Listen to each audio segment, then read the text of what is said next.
Hello guys, so welcome to my video. Today we'll be talking about API development. So, to know about CRUD, there are four operations. So, let's go to the discussion. No?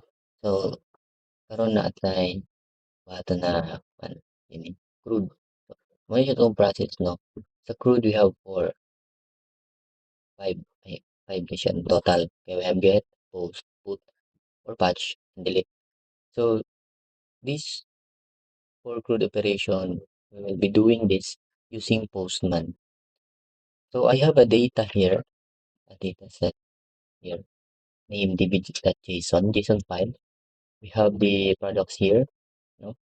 We also have IDs, name, prices, categories, and also if it's in stock or wala, no? So nagamit lang ko diri og localhost, no, para masave ang ato ang kuan. Na run lang ko diri og ato ang JSON server, no? By downloading node.js para kuan to tong file read to siya. So let's start, no? Nanatay data. All we need to do is the process. So let's go to the Postman.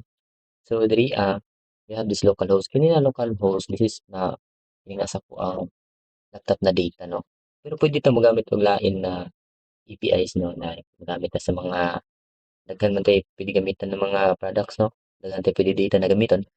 Pero kini is para lang natin presentation, no? Makita na to siya ato ang presentation. So here sa get, all you need to do is magtag na to ni localhost 300. So mo akong port, no? Import 300 port 3,000 pala kana. And the products. Kay product may nasa sulod. So ayo, putan ako sa products. So all you need to do is open Postman, hanggang tab, and set ka dire o get.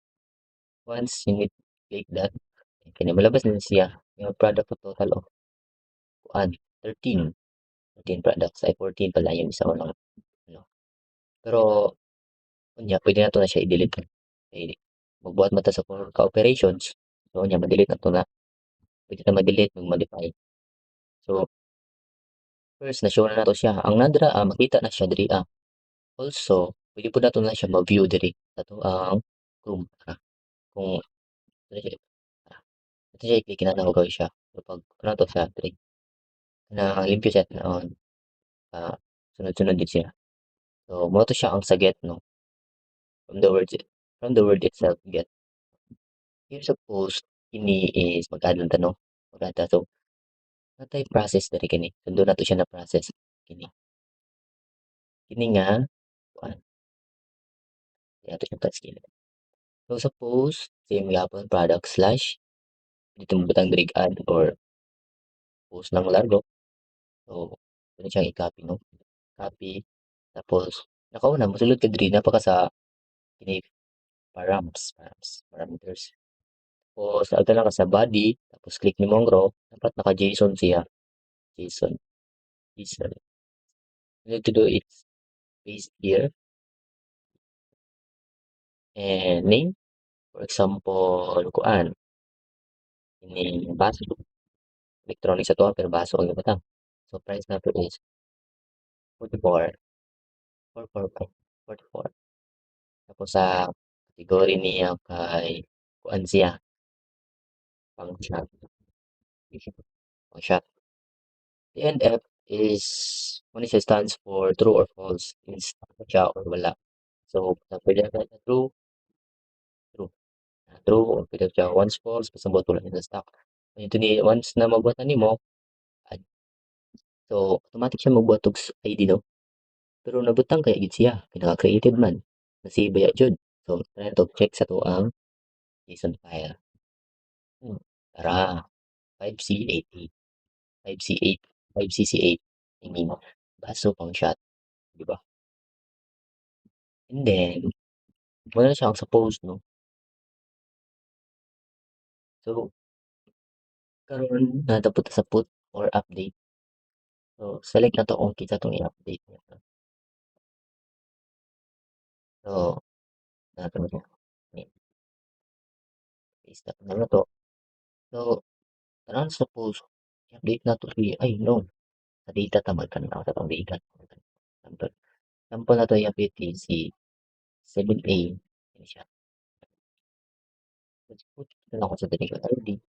Tapos, mauna ko siya o about price, date, tapos category.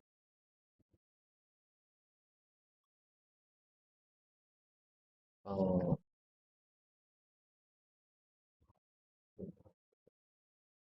tapos i-false na to siya. Eh, true man siya dali false na to siya. So, send na to siya. Yung, okay siya. About ID. Sync. So, na-change kaya yun. Check. Uy, na-change good siya. Siya. O, diba? Wala si put like update siya, mag-update na rin siya, no? And sa to ang delete, all you need to do is tumoy, select yung kung ka as usual, dire. Select ana. Ibutang niyo mo to siya, kung kinsa mo i-delete. For example, delete na to niya, copy na to niya. Na to siya na. And send. Hmm, deleted siya. Delete biya sa to ang data. Delete siya sa tong data. So, what i-delete na ko ni si 3797. 37. Okay ba siya? Oo. Deleted ka? Wala na siya. What i-delete ko na ako sa 12. 12. 12 na to is si Deslam. Mulabas diri ang unsay gi-delete nimo, mulabas diri sa baba. And then pag-abot sa data nato, wala na si 12, di ba? So, mo na siya ang ano no, the process of crude na siya get, post, put or update, and delete. So that is just a simple process of this four operations of crude. So I think that's all guys. Thank you for watching. Have a great day.